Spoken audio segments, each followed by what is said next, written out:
Hey everyone, Decker Shadow here, and I'm going to talk about Patreon again. I know I just brought it up like yesterday, day before, day and a half ago. Not sure exactly what. Just by the time this goes up, by the time you see it, that can all be wrong anyway. So, point is, I had the big video to say, hey, it's launched, got a lot of views, got a lot of thumbs up, got a lot of people happy. Didn't have that many people going to the Patreon page though, and I have a tracked reel on there, and that tracked reel is only showing 4 views. And so the problem with that isn't so much that, hey, why the fuck aren't you going and giving me money? I mean, I know a lot of you can't, that's fine, but I also had a lot more details in that one about exactly what is going on with the Patreon and what rewards are. In my video to all my subscribers, the information about that was, I don't know. But actually, that was scripted before I actually did figure out a couple things, so I wanted to get out of the way exactly how the Patreon works so everyone understands what's required, what's being asked of you, and also what rewards there are. And if you have any ideas for other rewards, please let me know, because I'm very interested in expanding it. I'm not content with it just being, hey, give me money for nothing, or give me money and eventually you might get Gamerathon 3 in Japan, if you trust me. I'm a little more interested in giving something a little more directly on a monthly basis, as that's how the payments work, which is another thing, because Patreon, if you look up the FAQ on Patreon, they are very clear about you are giving a tip for the producer producing content. And the way they have it said is the way they have it set up by default, which is per work. Which, of course, if I said, hey, give me money for every video I make, a lot of you out there, I'm sure, would think, well, what the fuck does that mean, every video you make? Just the reviews? Or do I have to pay you for the review trailers as well? Because that's kind of bullshit. And what about videos like this where you're just talking to the camera? That doesn't take much. Why would I give you money for that? That's why I don't have it set up that way. There is another way you can set it up, and I did set it up in the way that I found would be a lot more fitting for me, because I do produce a lot of content very often, and I do make videos like this, which even making videos like this, if I can link it to my Patreon account, and I can still say that it's not counted as a creation, so this wouldn't necessarily cost money in that setup unless I specifically said, you know what, it'd be great if people gave me $50 to talk to a camera.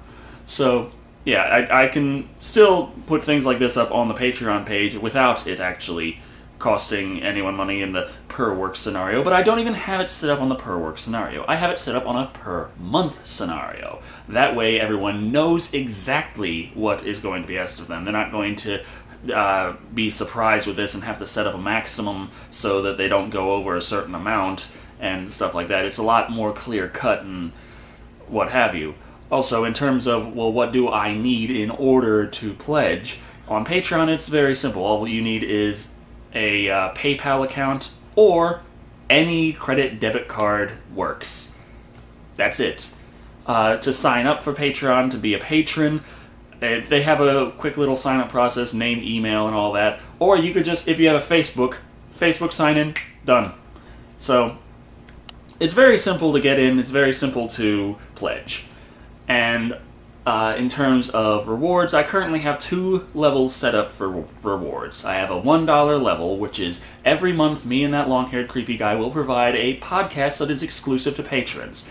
At the $10 level, I also have a invitation to a monthly Google Hangout. And I actually do have someone, I actually have 2, I think now. It's just, it's not showing 2 there on that level because the second actually was pledging 15.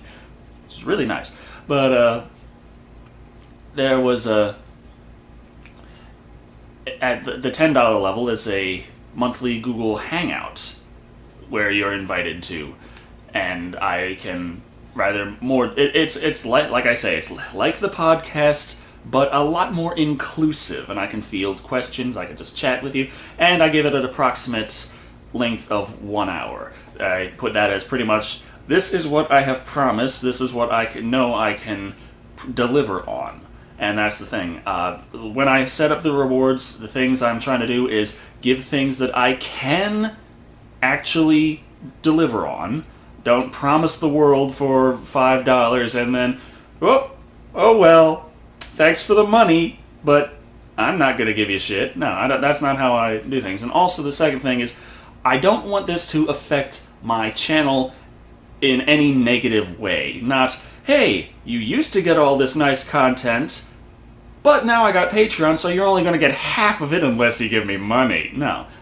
Keep giving people everything that I was giving them before. Don't take things away in the name of pursuing profits, because that's just going to fuck everything worse than it is. And actually, things have gone pretty good. It's been over 24 hours since the Patreon launched, and I'm currently sitting at $27 pledged monthly. And that's a hell of a lot less than the goal for the Gamerathon 3, which Gamerathon 3 in Japan, the goal to just make it to Japan is, I think, $725 per month, give or take.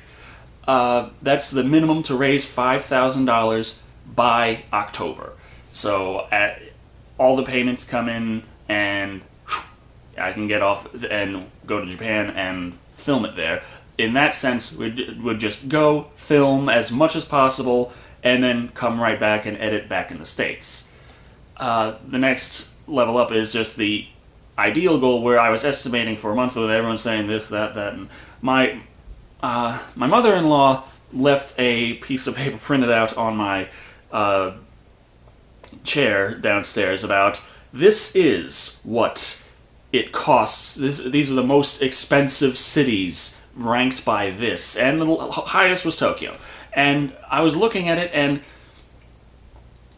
it was all things that I was not going to get while there. They based it off of bottle of wine, gallon of gas, pack of cigarettes, and loaf of bread. That last one's the closest thing that I have the possibility of getting, as I'm not going to get drunk while there, unless I get sake. I don't know if that counts. But, that's more of a local thing, so that might actually be cheaper. Pack of cigarettes, don't smoke. Gallon of gas, don't drive. So, and I don't think I'm going to buy a car while in Japan to drive around in Japan. They got good trains. I think I'll take those. So, yeah, things are expensive. Yes, I know. That's why I'm trying to budget well.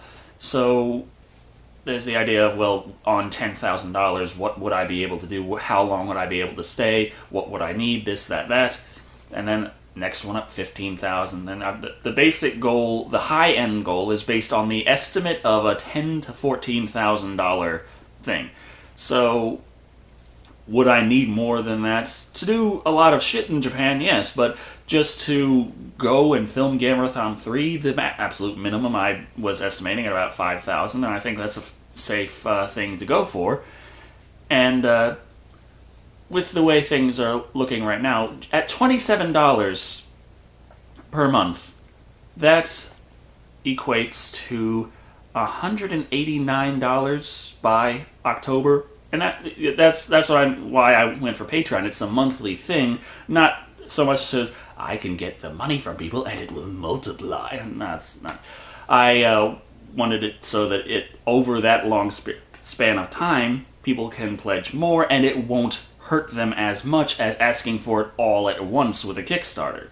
But on the other hand, with a Kickstarter, you can give different things that you can't give monthly on Patreon, like t-shirts, or hey, we'll give you a special thanks on the DVD of Gamerathon 3/Creepy-Ween crossover movie event that Creepy's been talking about. I'm like, all right, wow, that's kind of big goals. I was just going to go there and film. But yeah, he's got the idea of making the story arc into its own standalone movie, which sounds awesome in and of itself. And he was talking about how to work that into the web show and how to make it so that it doesn't impede the web show, because I am very adamant about, I like skits, but I don't like it when the skit takes up more time than the review. So,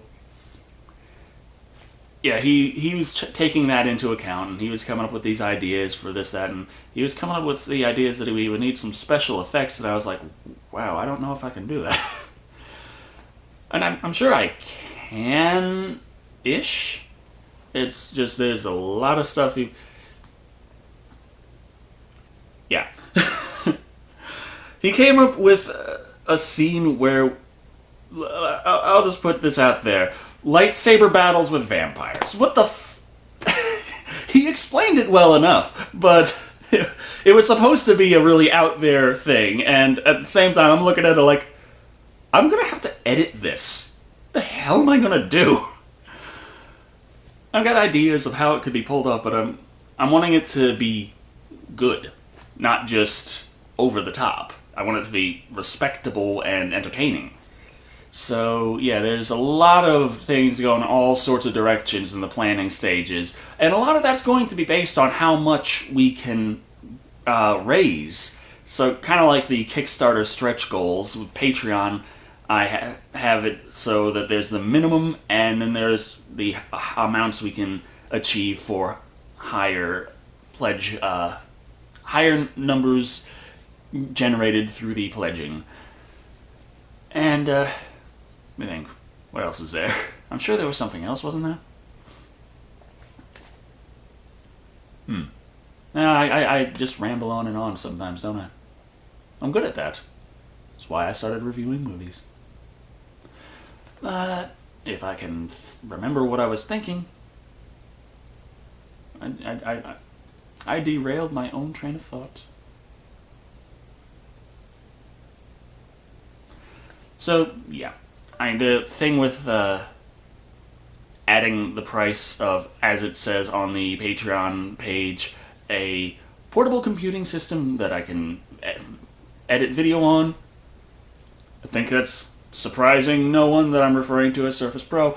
The thing with adding on the price of that to everything, that would be if I was staying over a week, simply because if we are doing Gamerathon 3 in Japan in October, and it will be edited and presented to the world during the month of October, I would need some way to edit and upload while in Japan. And I'm sure I could find a nice Wi-Fi hotspot somewhere in Japan, but I would definitely need some way to edit my videos. And when it comes to portable computing solutions, for editing video, you'd need something powerful enough, and you'd need something portable enough, and that kind of fits the bill.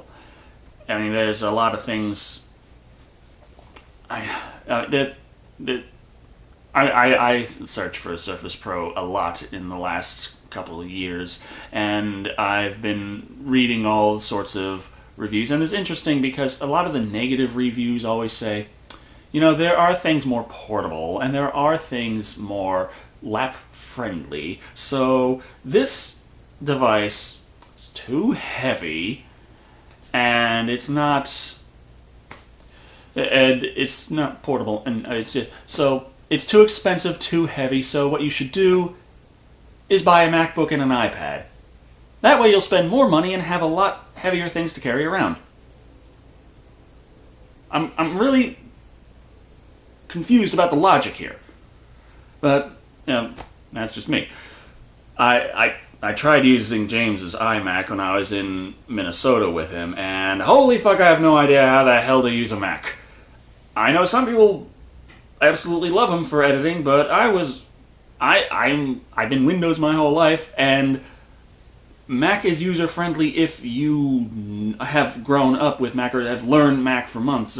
I had a hell of a lot easier time learning Windows 8 than I did Mac. I couldn't fucking figure out how to paste on a Mac. I could copy. I was Control-Ving my ass. Was it the control button? I don't even fucking know. But I couldn't paste data to save my life. I was asking James how to paste data, and he couldn't tell me. And the one thing I liked was on the mouse, moving left and right, it could scroll left and right on the screen. That was nice. That was nifty. That was something I couldn't do on my Windows machine. It wasn't enough to sacrifice usability in every other direction, though. So, yeah, I'm not a Mac guy. No. I'm sure there are Mac people out there listening to me rant about this like, you fucking idiot. But in terms of user-friendliness, I'll take Windows 8 any day. And, yeah, so if I'd be staying in Japan longer than a week, I'd need some way to edit videos while there. That would have to be tacked on to the price, so that would make the next step up from 5,000 be a lot closer to 10,000 right away. Actually, it'd be more like 8,000, I guess, for food, this, that, and the other thing. But I mean, Creepy was telling me you can get these box meals. Everyone else is telling me, well, Decker, you eat a lot. And I was, so? Those box meals are like the size of a Lunchable. I was like, oh, you fucking kidding me? I'm gonna have to get like 5 of them for a snack. But, yeah. Hanyun, what the hell are you doing in here? Hanyun. Hanyun. That's not Terra. That's a big black fuzzy male cat. That's Hanyun. And if he could answer me what he's doing here in Terra's room, not my room, Terra's room. Hanyun. Oh, get your fuzzy butt over here. Yeah. That's Hanyun. He don't like being picked up. He's big, he's fuzzy, and he got this big fuzzy tail. And he don't like me. But he really don't like Terra, because Terra doesn't take his shit. Terra smacked the fuck out of Hanyun. Terra's my little tiny girl cat. And Terra is just like, who the fuck do you think you are? Bop! And Terra, you saw her when she was in heat, biting my arm like, do me, do me, do me. Terra got out of my room while she was in heat, and he was right there, and she was like, do me, do me, do me. And he was like, okay. He came over and started smelling her ass, and she was like, do me, do me. Get the fuck away from me! You should have seen the look on his face. He was like, what the... fuck it, fuck it. Ain't that right, Hanyun? So I guess that's about it. Unless I want to rant about some other stuff. Like, well, the things with... I've been playing Dungeon Keeper Mobile recently, and that's been a reminder of how not to go about monetization. And the amount wrong with how much of a blatant cash grab that game is.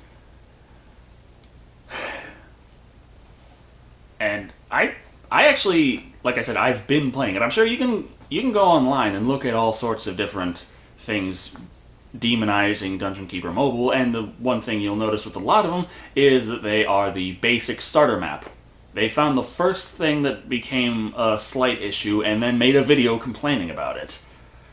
I got a level 4 Dungeon Heart. The game considers me level 19 from some weird thing it's been deciding. It kind of pisses me off because I was thinking, I was building up my Dungeon Heart, and I thought, well, I'm probably doing that too fast because I'm facing guys higher than me, so I should cut back on that and work up my defenses. No, it includes the defenses in the overall level. So having a highly defensive dungeon means that you kind of suck ass at defending because you got all these guys who have just worked up their Dungeon Heart and their troops, and they have the same level as you, but they can just destroy all your fucking defenses because their creatures are so fucking powerful, and in the meantime you're sitting there with the level 4 Dungeon Heart, and to compare to their creatures that they needed a level 7 Dungeon Heart to get, and of course they can destroy your Dungeon Heart with no fucking problem. Yeah. Kinda fucked up balance they got there.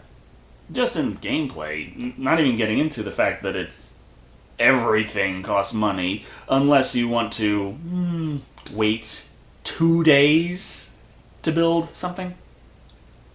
That I'm not making that Total Biscuit said, oh, there's 4 hours to dig this vein out. It was like, yeah, that's one of the easy ones. There's also 24 to dig that vein out. You want to build the Dark Temple, that's 2 whole fucking days, 48 hours. And like I said, I'm level 4 Dungeon Heart of 10. I have no idea how fucking long some of the other things are going to take to build. But you can speed it up for just a little money. And it's in-fucking-sane.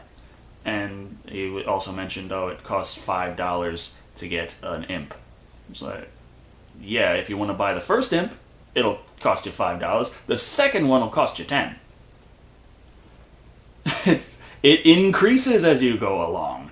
So, yeah, yelling about it right at the start before actually digging into it and finding out just how deep the rabbit hole goes. It's everyone's complaining about the game, but they're not actually doing it justice in how their complaints go, because it's actually a lot worse than most of them think. But on the other hand, so that's kind of one of the things I've been thinking of when I've been setting up Patreon goals, is I don't want to make it so things that should be available to everyone suddenly aren't, because I want money for it. And I want to be able to make sure that things I promise I can deliver on.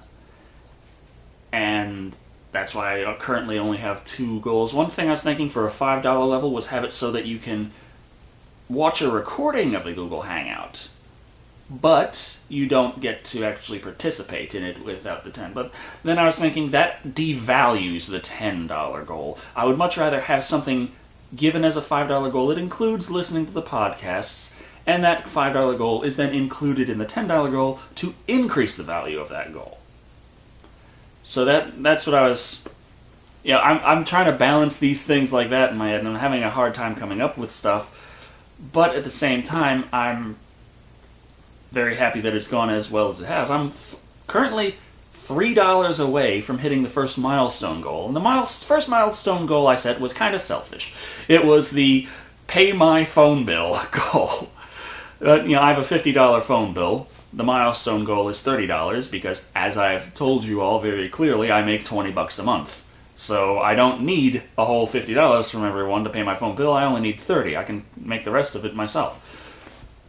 And I also don't want to promise things in milestone goals that I can't deliver on, because one of the usual milestone goals from a lot of people, including a lot of people who do web comics and what have you, they have milestone goals set up for removal of ads.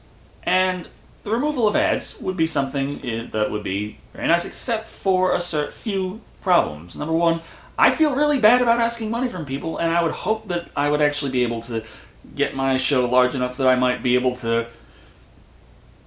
get away from Patreon, or inform people that that's not really necessary, and I'm making enough off of ads. I'm sure people would rather watch a 30-second clip than have to pay me $5 a month. So that's how I'm seeing the balance there. But on top of that problem is the fact that I don't think that's a promise that I could even keep. Even if I was making enough money to pay for everything and I wouldn't need the ads, I'm sure I wouldn't be able to remove the ads, because YouTube has been so fucked. They actually... if you've watched my reviews on YouTube, you've probably seen ads playing on them. 90% of the time or more, I'm not the one putting those ads up. I'm not making money on it. Someone else has said, this content ID match, put our ads on that.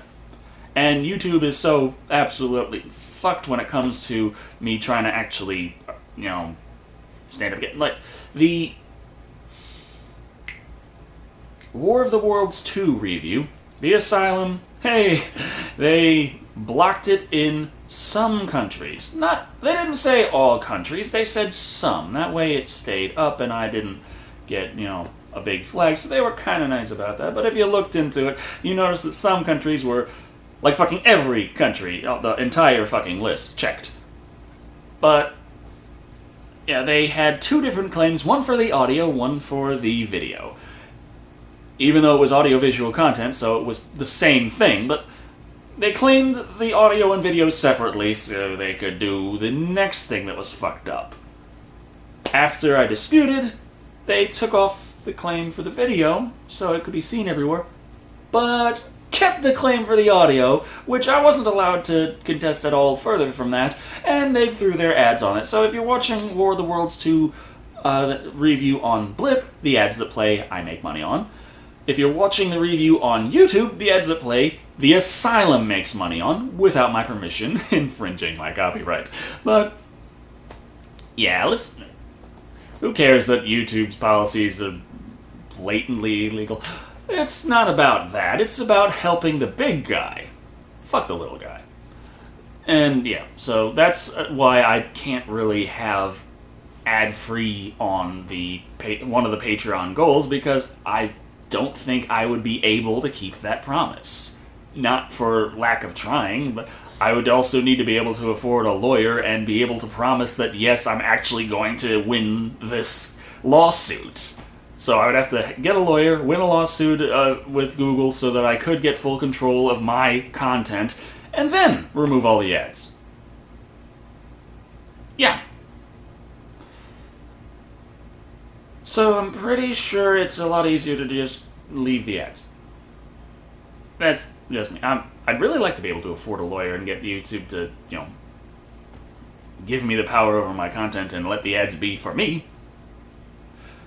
But that would be a goal involved with getting the Patreon pledge unnecessary. So, how long have I ranted on this? Hanyun, do you know? You don't care. He got a dirty belly. He's got to clean it. So, yeah, please check out the Patreon page to see the attract reel and all the things offered and exactly what I'm asking for and all that. And share it, help out that way. I know a lot of you already have, and that's one of I don't think it's just one of. It is already my most shared piece of content. When I put that up on Facebook and everything, it just went everywhere. Didn't get so many views for some reason, but it got shared a shit ton, so it wasn't for lack of trying of everybody. I'll give you that. And yeah, I'm really hopeful that we can hit these milestone goals. It's similar but different. It's not a Kickstarter, it's a Patreon. But if it doesn't go as high as necessary to get everything going on the trip to Japan, which I really wish Creepy didn't refer to it as a vacation, considering I'm only thinking about how much work I can get done there. If we can get everything raised for that on Patreon, then a Kickstarter will be unnecessary. If not, then we'll probably have to start a Kickstarter to try and make up the difference. And then I'll have a lot more options for goals that can be done. And what else is there? There was something, I was sure of it. Oh yeah. Also, on Patreon, when pledging, you can remove your pledge as well at any time. And you're charged at the end of a month. So if by the end of the month you're finding you can't afford, or you can only afford so much, you can lower or remove a pledge. And that's fine. And I'm anticipating, if this goes to where I am making $2,000 a month out of pledges, and the goal is set and yay, we'll make it, I'm certain that after November, when October starts and the pledge time is finished, the amount pledged is just going to tank, and I'm okay with that, because that would, after November, it's not going to help much towards Gamerathon 3 if Gamerathon 3 does take place in October of 2014, as planned.